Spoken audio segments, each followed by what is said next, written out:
ನೀವೇನಾದ್ರೂ ಒಂದು range ಕಾಣಿಸ್ಬೇಕಂದ್ರೆ orange fashion ಬಂದು ಬಟ್ಟೆ ತಗೊಳ್ಳಿ. ನಾನು ಹಾಕಿರೋ ಶರ್ಟು, ಪ್ಯಾಂಟು, ಶೂಸು ಜಸ್ಟ್ 1499 ಕೊಡ್ತಾ ಇದ್ದಾರೆ. ಫಾರ್ಮಲ್ಸ್ ಪುಷ್ಪ.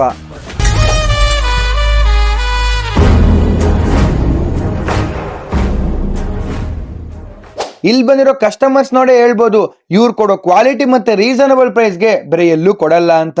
ಇವ್ರ ಹತ್ರ ವೈಡ್ ರೇಂಜ್ ಆಫ್ ವೆರೈಟೀಸ್ ಅಲ್ಲಿ ನಿಮ್ಗೆ ಟ್ರೆಂಡಿಂಗ್ ಆಗಿರೋ ಎಲ್ಲಾ ರೀತಿಯ ಬಟ್ಟೆನೂ ಸಿಗುತ್ತೆ. ನೀವೇನಾದ್ರೂ ಫುಟ್ವೇರ್ ಲವರ್ ಆಗಿದ್ರೆ ನೀವು ಈ ಒಂದು ಜಾಗಕ್ಕೆ ಬರಲೇಬೇಕು. ಯಾಕಂದ್ರೆ ಇಲ್ಲಿ ನಿಮ್ಗೆ ಎಲ್ಲಾ ರೀತಿಯ ಡಿಫ್ರೆಂಟ್ ಆಗಿರೋ ಫುಟ್ವೇರ್ಸ್ ಸಿಗುತ್ತೆ. ಟ್ರೆಂಡಿಂಗ್ ಕಲೆಕ್ಷನ್ಸ್ ಆಗಿರ್ಬೋದು, ಶೂಸು, ಫಾರ್ಮಲ್ ಶೂಸು, ಕ್ರಾಕ್ಸು ಅಂತ ಸಿಕ್ಕಾಪಟ್ಟೆ ವೆರೈಟಿ ಇದೆ. ಇವ್ರದ್ದು ಬಟ್ಟೆ ಅಂಗಡಿ ಜೊತೆಗೆ ಫುಟ್ವೇರ್ಗೆ ಅಂತಾನೆ ಡೆಡಿಕೇಟೆಡ್ ಆಗಿ ಒಂದು ಶಾಪ್ ಇಟ್ಟಿದ್ದಾರೆ. ಅಂಡ್ ಇವ್ರ ಹತ್ರ ತಗೊಳ್ಳೋ ಯಾವುದೇ ಬಟ್ಟೆ ಆಗಿರ್ಬೋದು ನಿಮ್ಗೆ ಶಿಂಕ್ ಆಗ್ಲಿ, ಕಲರ್ ಹೋಗೋದಾಗ್ಲಿ 100% ಆಗಲ್ಲ. ಅಕಸ್ಮಾತ್ ಆಗಾದ್ರೂ ನಿಮ್ಗೆ ಪೀಸ್ ಟು ಪೀಸ್ ಎಕ್ಸ್ಚೇಂಜ್ ಮಾಡ್ಕೊಡ್ತಾರೆ. ಇದು ಲೊಕೇಟ್ ಆಗಿರೋದು ಹೊಸಕೋಟೆ ವಿವೇಕಾನಂದ ಸ್ಕೂಲ್ ಪಕ್ಕದಲ್ಲಿರೋ ಫಾಲ್ಕನ್ ಫಿಟ್ನೆಸ್ ಕೆಳಗಡೆನೆ. ಒಂದ್ಸತಿ ನೀವು ಈ ಒಂದು ಶಾಪ್ಗೆ ವಿಸಿಟ್ ಮಾಡಿ.